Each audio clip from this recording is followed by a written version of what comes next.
प्रतिभाशाली विद्यार्थियों का सम्मान समारोह आयोजित।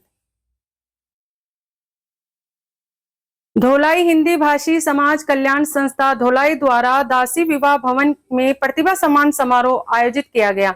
अध्यक्षता संस्था के सभापति श्री राम कुमार कोहरी ने की। बराक घाटी के 104 प्रथम श्रेणी से उत्तीर्ण मैट्रिक, हायर सेकेंडरी, स्नातक व परास्नातक छात्रों को सम्मानित किया गया। मुख्य अतिथियों में शामिल थे डॉक्टर अमित कुमार कलवार, डॉक्टर सोनम पांडे, सीए जयराम कोहरी, सतीश कुमार कोहरी तथा अधिवक्ता दीपक मल्ला।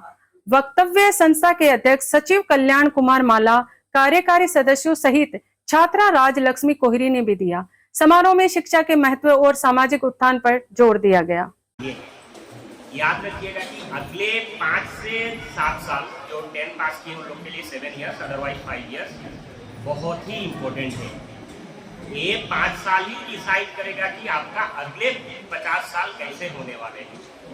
अगर ये 5 साल 7 साल सब कुछ छोड़ दो, सब कुछ मतलब ना कोई सोशल इवेंट मतलब जिसे लोग ज़्यादातर फेयर पूजा वगैरह में ही मतलब जो इवेंट होता है, जो फेस्टिव सीजन, ये सब में ज़्यादा हम लोग उलझे रहते हैं। मतलब वो फेस्टिव मूड होता है ना, उस हिसाब से मैं तो बोलूँगा कि मैं जब कोलकाता रहा 5 साल में मैं 1 साल भी घर पे नहीं आया। पूजा था, मतलब दुर्गा पूजा, काली पूजा वगैरह ये सब। तो बोलना यही है कि मतलब ये जो 5 साल से 7 साल होने वाला है बहुत इम्पोर्टेंट है। इसमें सब कुछ भूलना है, एक ही चीज़ याद रखना है, आपको क्या करना है और उसी के लिए बस आपको डटे रहना है। अब सबसे इम्पोर्टेंट बात है कि हम लोग ज़्यादा कंफ्यूज हो जाते हैं कि यहाँ से करना क्या है, आगे क्या करना है। आप लोग ने तो 10 पास कर दिए, कोई 12, कोई ग्रेजुएशन, उसके बाद क्या करना है। पहले तो देखिए, इसमें आपको खुद ही पहले सेल्फ डिसाइड करना है कि आपका रुचि किसमें है। एक चीज याद रखिएगा कि हम लोग ज़्यादातर एकेडमिक नॉलेज की तरफ भागते रहते हैं और कुछ क्वालिटी, हिडन क्वालिटी रहता ही है जो सब तक 10 लोग जा रहे हैं, हम लोग उसी तरफ जाते हैं और जो मेरा हिडन क्वालिटी था उसको हम लोग कहीं ना कहीं दबा देते हैं। जैसे मैं बोलना चाहूँगा स्पोर्ट्स, जो एथलेटिक, तो कहीं कहीं हमें ज़रूरत है, क्योंकि जब हम 2020 में जब हमने संबर्धना दिया था बच्चों को, तब सिर्फ 19 बच्चों को मिले, हम लोग ढूंढ पाए थे। और आज हम लोग 104 बच्चे को आज सम्मानित करेंगे।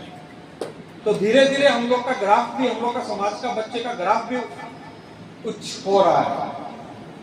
तो इसमें सबसे ज्यादा हमारे गार्जियन लोगों का भागीदारी रहेगा। अगर हम अपने गार्जियन को अगर अवेयरनेस कर पाए हमारे संस्था के माध्यम से, तो हमें लगता है कि आने वाले दिनों में हमारा ग्राफ और भी ऊंचा होगा। और हमारे संस्था अभी जिस प्रकार काम कर रही है, अगर आप लोग की सहयोगिता होगी तो हम उससे डबल स्पीड में हमारे समाज में मैसेज सब भेज सकेंगे। हमारे संस्था बहुत, जब हम लोग शुरू किए थे कुछ गिने चुने लोग थे हमारे संस्था में, लेकिन आज हम बहुत सारे हैं। हर गांव में हमारा संस्था का कोई ना कोई व्यक्ति आप लोग को मिल जाएगा, विशेष करके हमारे कछार डिस्ट्रिक्ट में। आने वाले दिनों में हम लोग कोशिश करेंगे कि श्रीभूमि हो या फिर हैलाकांदी हो, वहाँ encouraging students to pursue education, to pursue their higher education. So thank you for your contribution. And I, Raj Lakshmi Kohli, standing here, want to also tell everyone that आज अगर हम एक प्लान लेते हैं कि हम जब डेवलपमेंट की तरफ बढ़ेंगे, तो सिर्फ और सिर्फ इस डेवलपमेंट का मतलब ये नहीं होगा कि हम खुद को इम्प्रूव करेंगे। डेवलपमेंट का मतलब ये नहीं होता कि खुद हम बढ़ गए। अगर हम डेवलप हो रहे हैं तो इसका मतलब हमारे साथ जो 10 लोग हैं वो भी डेवलप होना चाहिए। अगर हम उन सभी 10 लोगों को अपने साथ डेवलप कर पा रहे हैं, तभी हम उसको डेवलपमेंट बोलेंगे, तभी हम उसको इम्प्रूवमेंट बोलेंगे। और मैं चाहती हूँ कि हम अपने बारे में ना सोचकर अगर वो 10 लोगों के बारे में सोच सके और उनके लिए और खुद के लिए कुछ कर सके, तभी हम ह्यूमैनिटी को बरकरार रख पाएंगे। हमारे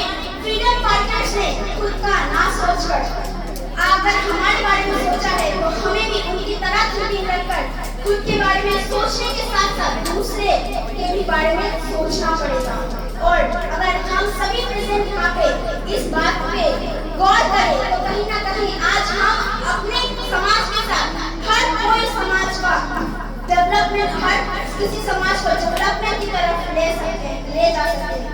अपने कंक्लूजन में मैं यही कहूंगी कि नॉलेज एक ऐसी चीज है जिसमें टैक्स नहीं लगता। अगर आप नॉलेज को शेयर करते हैं तो नॉलेज एक्सपांड होता है।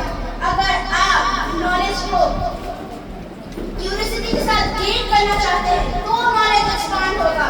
अगर नॉलेज चाहिए आपको तो नॉलेज किसी छोटे से, बड़े से या फिर बहुत बड़े लोगों से नॉलेज लेने की आपको क्यूरियोसिटी रखनी पड़ेगी, क्योंकि हम जब नॉलेज क्यूरियोसिटी के साथ लेंगे तभी हमारा नॉलेज एक्सपांड होगा। जब नॉलेज एक्सपांड होगा तो अल्टीमेटली डेवलपमेंट होगा, और डेवलपमेंट के ऊपर हमें एम्फसाइज करना पड़ेगा, क्योंकि हम पिछड़े नहीं रह सकते।